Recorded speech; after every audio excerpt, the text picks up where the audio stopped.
بسم اللہ الرحمن الرحیم۔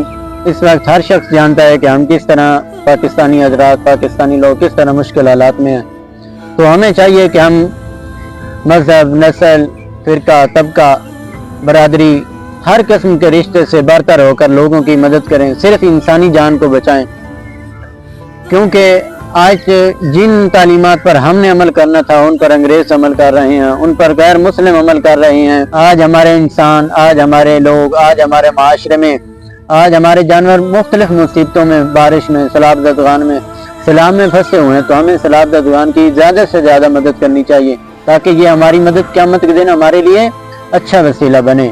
تو ایک شعر میرے ذہن میں آ رہا ہے، وہ یہ ہے کہ اجڑ گئے وہ باغ جس کے لاکھوں مالی تھے، جس کے ہزاروں مالی تھے، سکندر جب اس دنیا سے چلا تو دونوں ہاتھ خالی تھے۔ سکندر بہت بڑا بادشاہ گزرا ہے، لیکن اس نے جاتے ہوئے یہی ثابت کیا ہے کہ اس کے دونوں ہاتھ خالی تھے، اس کے دونوں ہاتھ خالی تھے۔ ہمارا سب کچھ، ہمارا مال مویشی، ہمارے جانور، ہمارا سب کچھ ادھر ہی رہ جانا، قبر میں صرف ہم نے جانا ہے۔ جس طرح ہم خالی ہاتھ آئے تھے اسی طرح ہم نے خالی ہاتھ جانا ہے۔